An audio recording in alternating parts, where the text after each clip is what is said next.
নমস্কার, welcome to my channel. সোমাজ aroma বিঞ্জের পক্ষ থেকে আমি সোমা বলছি। আজ আমি বানাবো পুরভরা পটল ভাজা। পটলের একঘেয়ে রেসিপি খেয়ে বোর হয়ে গেছেন? তাহলে অবশ্যই এই রেসিপিটা ট্রাই করুন। বাচ্চা থেকে বড় সকলেই ভীষণই পছন্দ করবে। রেসিপিটা ভালো লাগলে প্লিজ একটা লাইক করবেন আর বন্ধুদের সাথে প্রচুর প্রচুর শেয়ার করবেন। তাহলে আসুন রেসিপিটা শুরু করা যাক। প্রথমে এখানে নিয়েছি বেশ বড় বড় সাইজের পটল। পটলগুলো পরিষ্কার করে ধুয়ে নিয়েছি। এখন পটলের খোসাটা ছাড়িয়ে নেব। ছুরি দিয়ে এইভাবে ঘষে ঘষে ওপরের খোসাটা ছাড়িয়ে নেব। সম্পূর্ণ খোসা কেটে বাদ দিয়ে দেব না। খোসা কেটে বাদ দিয়ে দিলে পটল ভাজার সময় কিন্তু অসুবিধা হবে। ঠিক এইভাবে ছুরি দিয়ে ঘষে উপরের খোসাটা ছাড়িয়ে নিতে হবে। এবারে দুপাশটা কেটে বাদ দিয়ে তারপর অর্ধেক করে কেটে নিচ্ছি। এখন একটা চামচের সাহায্যে পটলের ভেতরের শাঁসটা বার করে নেব। আমি এখানে যেই পটলগুলো দিয়ে বানাচ্ছি সেগুলোর ভেতরের শাঁস কিন্তু খুবই নরম। চেষ্টা করবেন এই ধরনের পটল দিয়ে বানাতে।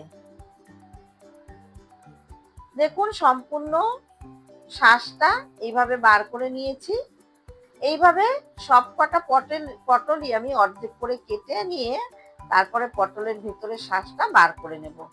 এখানে দেখুন সব কটা পটলের ভেতরের শাঁস আমি বার করে নিয়েছি। এবার এটাকে রেখে দিয়ে আমি একটা মশলার পেস্ট তৈরি করে নেব। এখানে নিয়েছি একটা মিক্সার গ্রাইন্ডারের বাটি। তাতে দিয়ে দিচ্ছি 1 চামচ পোস্ত, 1 চামচ কালো সর্ষে, 1 চামচ সাদা সর্ষে, 3 চামচ ফ্রেশ নারকেল কোড়া, 3টে কাঁচা লঙ্কা আর সামান্য একটু লবণ দিয়ে দিলাম। অল্প জল দিয়ে এগুলো বেটে নিলাম। পটলের শাঁসগুলো আমি যে বার করে রেখেছিলাম সেগুলো এইভাবে হাত দিয়ে একটু ভেঙে ভেঙে দিচ্ছি। এটা আমি পেস্ট করব না, শাঁসটা খুবই নরম, তাই পেস্ট করার দরকার নেই। আর দানাগুলো ভীষণই নরম। যদি দানাগুলো শক্ত হয় সেক্ষেত্রে দানাগুলো ফেলে দেবেন, কারণ দানাগুলো মুখে পড়লে ভালো লাগবে না। আর যদি দানা খেতে পছন্দ করেন তাহলে রেখে দেবেন। শাঁস ভেঙে নিয়েছি।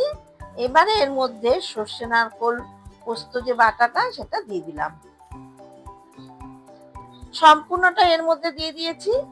এবারে এর মধ্যে দিয়ে দিচ্ছি 1/2 চা চামচ হলুদের গুঁড়ো আর 1/2 চা চামচ চিনি, আর দিলাম স্বাদ মতো লবণ। যেহেতু কাঁচা লঙ্কা দিয়েছি তাই আর লাল লঙ্কার গুঁড়ো দিলাম না। এবারে সমস্ত কিছু খুব ভালো করে মিশিয়ে নেব।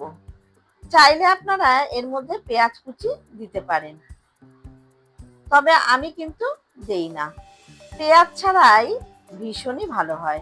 বিশেষ করে নিরামিষের দিনে বানিয়ে দেখবেন, ভীষণ ভালো লাগে খেতে। সমস্ত কিছু খুব ভালো করে মিশিয়ে নিয়েছি। এবারে বাইন্ডিং এর জন্য দিয়ে দিচ্ছি মুসুর ডালের গুঁড়ো। আমি এখানে মুসুর ডাল গুঁড়ো করে নিয়েছি। এখান থেকে 3 চামচ মুসুর ডালের গুঁড়ো এর মধ্যে দিয়ে দিচ্ছি। তবে আমি যে মিশ্রণটা এখানে বানিয়েছি সেটা কিন্তু খুব বেশি পাতলা হয়নি, সেটা কিন্তু খেয়াল রাখবেন। সর্ষে পোস্ত নারকেল কাঁচা লঙ্কা যখন বাটবেন তখন বেশি যদি জল দিয়ে দেন তাহলে কিন্তু মিশ্রণটা পাতলা হয়ে যাবে। ডালের গুঁড়ো দিয়ে ভালো করে মেখে নিয়েছি। এবারে একটা করে পটল নিয়ে এই মিশ্রণটা থেকে চামচে করে নিয়ে এভাবে চেপে চেপে পটলের মধ্যে ভরে দিচ্ছি।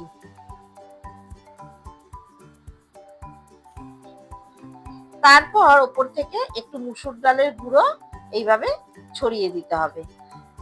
আপনারা চাইলে বেসন বা চালের গুঁড়ো এভাবে উপর থেকে ছড়িয়ে দিতে পারেন।